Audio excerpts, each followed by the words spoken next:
Alexei फ़ोदोविच कर्माजोव फ़्योदोर Pavlovich कर्माजोव का तीसरा बेटा था। फ़्योदोर अपने वक्त का एक मशहूर जमींदार था। हमारे इलाके के लोग उसे आज भी याद करते हैं। क्यों? क्योंकि 13 साल पहले उसकी मौत बड़े ही अजीब और डरावने तरीके से हुई थी। इसके बारे में मैं बाद में सही जगह पर आपको बताऊंगा। अभी के लिए बस इतना समझ लीजिए, हम उसे जमींदार कहते थे। हालांकि वह शायद ही कभी अपने खेत पर गया हो। वह एक बड़े अजीब किस्म का आदमी था, एकदम नीच और बुरा, और साथ ही साथ बिल्कुल बेवकूफ़ भी। लेकिन वह उन बेवकूफ़ों में से था जो अपना धंधा और पैसा संभालना खूब जानते हैं, बाकी चीज़ों में भले ही जीरो हों। उदाहरण के लिए, शुरू में फ़ादोर के पास कुछ नहीं था। उसकी ज़मीन बहुत कम थी। वह दूसरों के घर मुफ्त का खाना खाता था और चमचागिरी करता था। लेकिन जब वह मरा तो पता चला कि उसके पास 1 लाख रूबल कैश रखे हुए थे। इसके बावजूद वो पूरे इलाके का सबसे बड़ा जोकर और पागल आदमी था। मैं फिर से कह रहा हूँ, वो बुद्धू नहीं था। ऐसे पागल लोग अक्सर काफ़ी होशियार होते हैं। वह बस दिमाग से थोड़ा खिसका हुआ था। फ़ेदोर ने 2 शादियाँ की थी। उसके 3 बेटे थे। सबसे बड़ा बेटा था दमित्री, जो पहली बीवी से था। बाकी 2, इवान और एलेक्सी, दूसरी बीवी से थे। फ़दोर की पहली बीवी का नाम था एडलेडा इवानोवना। वह एक काफ़ी अमीर और इज्जतदार फैमिली से थी, मशहूर परिवार से। अब आप सोचेंगे, एक ऐसी लड़की जो विरासत में पैसा ला रही थी, जो सुंदर थी और काफ़ी होशियार भी, उसने फ़दोर जैसे घटिया और कमज़ोर आदमी से शादी कैसे कर ली? हम सब फ़दोर को डरपोक ही मानते थे। सच कहूँ तो मैं ये भी नहीं समझ सकता। मैंने एक बार एक लड़की को देखा था। वह किसी अच्छे इंसान से शादी कर सकती थी, लेकिन उसने खुद ही रुकावटें खड़ी कर ली। वह एक तूफ़ानी रात में ऊंचे किनारे से नदी में कूद गई, सिर्फ इसलिए ताकि वह शेक्सपियर की हीरोइन ओफेलिया जैसी लगे। अगर वह जगह उतनी सुंदर ना होती तो शायद वह कूदती भी नहीं। यह सच है। एडिलेडा का भी वही हाल था। शायद वो अपनी फैमिली की रोक टोक और तानाशाही से तंग आ गई थी। वह आज़ाद होना चाहती थी। उसे लगा होगा फिदोर कोई बड़ा हिम्मत वाला आदमी है, पर असल में वह सिर्फ एक बुरा जोकर था। इस शादी में मसाला तब आया जब यह दोनों घर से भाग गए। फिदोर को तो बस यही चाहिए था। उसे किसी अमीर फैमिली से जुड़ना था ताकि उसका करियर सेट हो जाए। प्यार प्यार वार तो दोनों में से किसी को नहीं था। भले ही एडलीडा सुंदर थी, फेदोर हमेशा औरतों के पीछे भागता था। लेकिन एडिलेडा शायद इकलौती औरत थी जिसके लिए उसके दिल में कोई फीलिंग नहीं थी। भागने के तुरंत बाद एडिलेडा को समझ आ गया था कि उसने गलती कर दी है। वो अपने पति से नफरत करने लगी। दोनों की लाइफ एकदम बेकार हो गई। रोज़ तमाशे होते थे। लोगों का कहना था कि एडलेडा फिर भी इज्जत से रह रही थी, लेकिन फेदोर ने अपनी असलियत दिखा दी। उसने एडलेडा के 25,000 रूबल हाथ आते ही हड़प लिए। वो बेचारी का गांव और घर भी अपने नाम करवाने की कोशिश कर रहा था। वह उसे इतना परेशान करता था कि वह तंग आकर सब कुछ दे देती। वह तो भला हो एडलेडा की फैमिली का, जिन्होंने बीच में आकर बचा लिया। सुना है कि उनके बीच मारपीट भी होती थी, लेकिन अफवाह ये थी कि फदोर अपनी बीवी को नहीं मारता था, बल्कि बीवी उसे मारती थी। एडिलेडा काफ़ी तेज मिजाज, निडर और ताकतवर औरत थी। आखिरकार वह घर छोड़कर भाग गई। वह एक गरीब स्टूडेंट के साथ भागी और अपने 3 साल के बच्चे मिथ्या यानी दिमित्री को फिदोर के पास ही छोड़ गई। आप सुन रहे हैं ब्रदर्स कर्माजोव।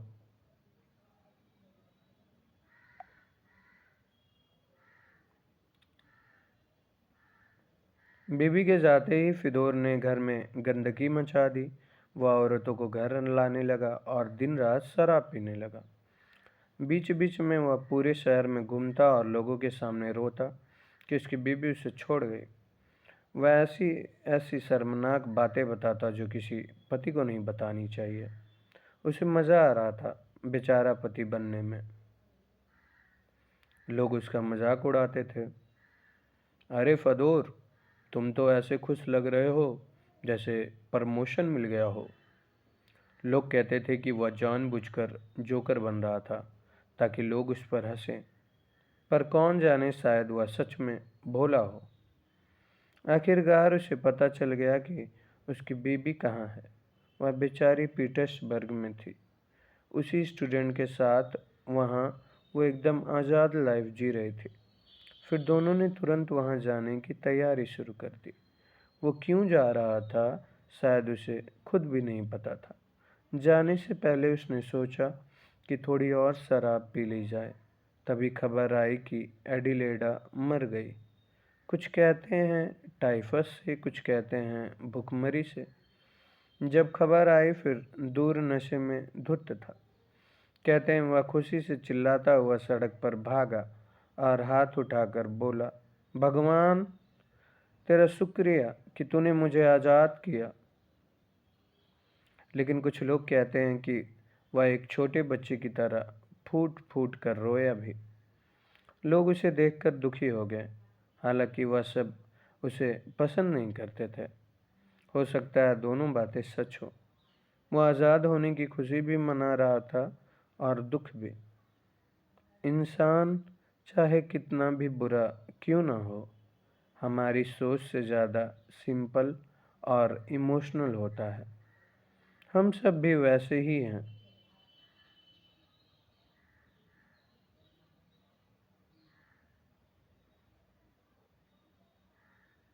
आप आसानी से सोच सकते हैं कि ऐसा आदमी कैसा बाप बना होगा, उसने अपने बच्चों को कैसे पाला होगा। जैसा आप सोच रहे हैं उसका व्यवहार बिल्कुल वैसे ही था। उसने अपनी पहली बीबी यानी एडलेडा के बच्चों को पूरी तरह छोड़ दिया। इसीलिए नहीं कि वह बच्चे का बुरा चाहता था, और न ही इसीलिए कि वह अपनी बीबी से नाराज़ था। वो बस उस बच्चे को भूल गया था। जब वह अपने आंसुओं और शिकायतों से लोगों को बोर कर रहा था और अपने घर को अय्याशी का अड्डा बना रहा था, तब घर के वफादार नौकर गिगोरी ने 3 साल के मिथ्या यानी दिमित्री को संभाला। अगर ग्रिगोरी ने ध्यान न दिया होता तो शायद उस बच्चे के कपड़े बदलने वाला भी कोई नहीं होता।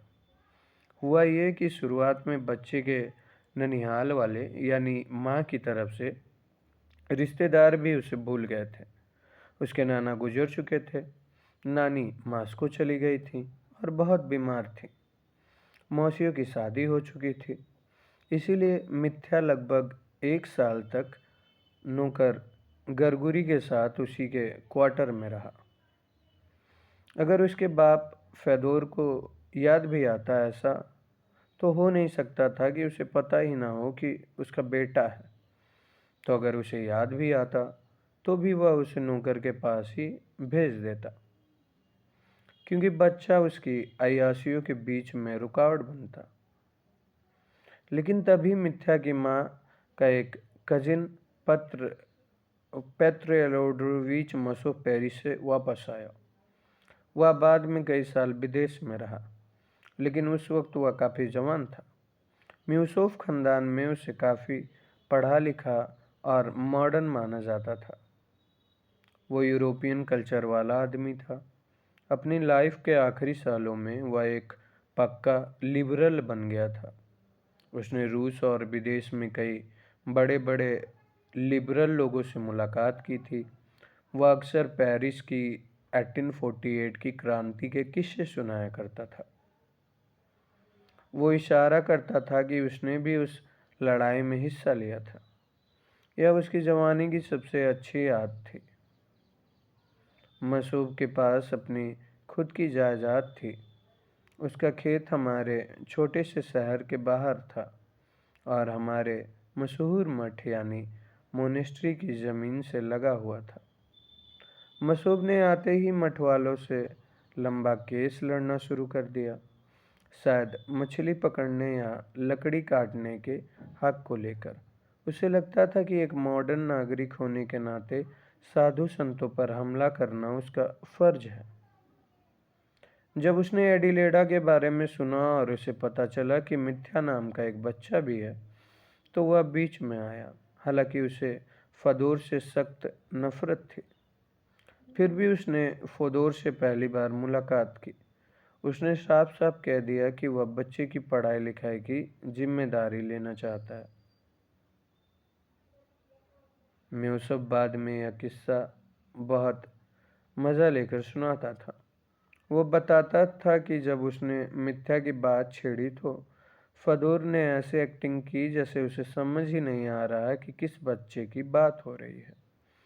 वह ऐसे हैरान हुआ जैसे उसे पता ही ना हो कि घर में कोई छोटा बेटा भी है। हो सकता है मसूब ने बात बढ़ा चढ़ा कर बताई हो, पर यह सच के काफ़ी करीब था। फेदोर को एक्टिंग करने का शौक था। वह कभी कभी बिना मतलब के नाटक करता था, भले ही उससे उसका खुद का नुकसान हो जाए, जैसे कि इस केस में हुआ। मीशो ने यह काम फटाफट निपटाया। उसे और फिदोर के बच्चे का गार्जियन यानी जॉइंट गार्जियन बना दिया गया। बच्चे के पास अपनी माँ की छोड़ी हुई थोड़ी जमीन और एक घर था।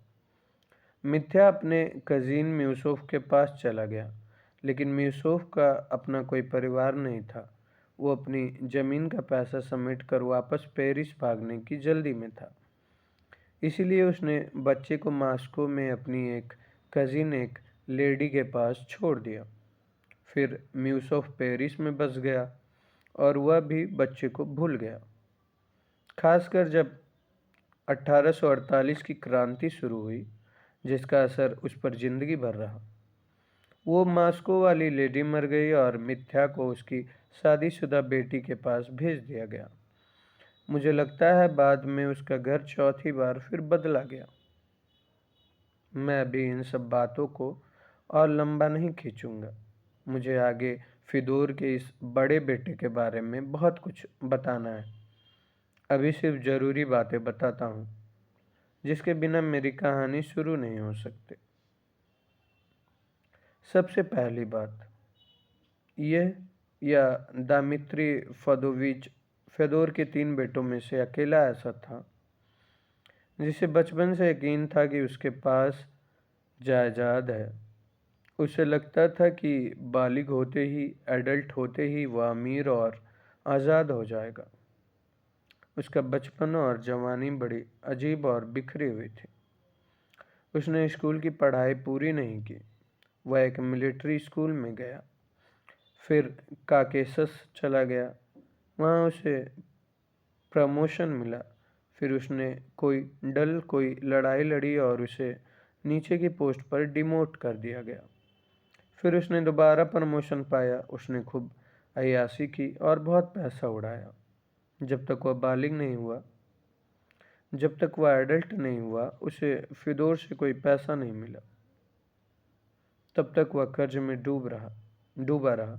बालिग होने पर यानी एडल्ट होने पर वह पहली बार अपने पिता फिदोर से मिला। वह अपनी जायदाद का हिसाब करने हमारे शहर आया था। उसे अपना पिता बिल्कुल पसंद नहीं आया। वह उसके साथ ज़्यादा दिन नहीं रुका और जल्दी वहाँ से निकल गया। वह बस थोड़े पैसे निकलवाने में कामयाब रहा। उसने एक एग्रीमेंट किया कि उसे आगे भी ज़मीन की कमाई से पैसे मिलते रहेंगे। लेकिन नोट करने वाली बात यह है कि उसे यह पता ही नहीं चल पाया कि उसकी ज़मीन की असली कीमत या कमाई कितनी है।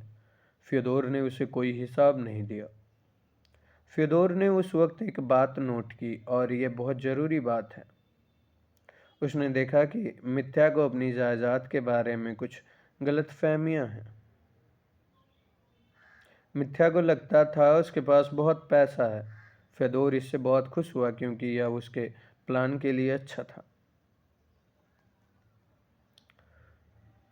वो समझ गया कि यह लड़का लापरवाह है, जिद्दी है और बहुत जल्दी गुस्से में आ जाता है।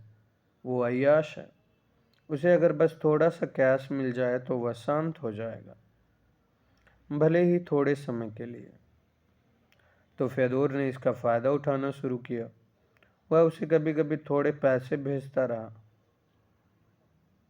आखिरकार 4 साल बाद मिथ्या का सब्र टूट गया। वह दूसरी बार हमारे शहर आया ताकि अपने पिता से पूरा हिसाब किताब कर सके।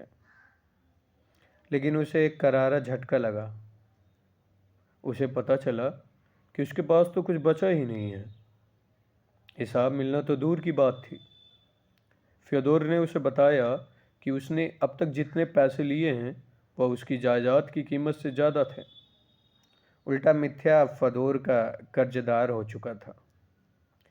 फिदोर ने दिखाया कि मिथ्या ने खुद अपनी मर्जी से ऐसे कई एग्रीमेंट साइन किए थे जिनके हिसाब से अब उसे एक फूटी कौड़ी नहीं मिलनी चाहिए। यह जवान लड़का मिथ्या सदमे में आ गया। उसे लगा उसके साथ धोखा हुआ है, छल हुआ है। वह गुस्से से पागल हो गया। और सच तो यह है, यही वह हालत थे जिनकी वजह से वह बड़ी तबाही आई, जो मेरी इस पहली कहानी का मुख्य हिस्सा है, मेन हिस्सा है। लेकिन उस कहानी पर जाने से पहले मुझे फ्योदोर के बाकी 2 बेटों और उनके जन्म के बारे में भी थोड़ा बताना होगा, जो कि मैं अगले वीडियो में बताऊंगा।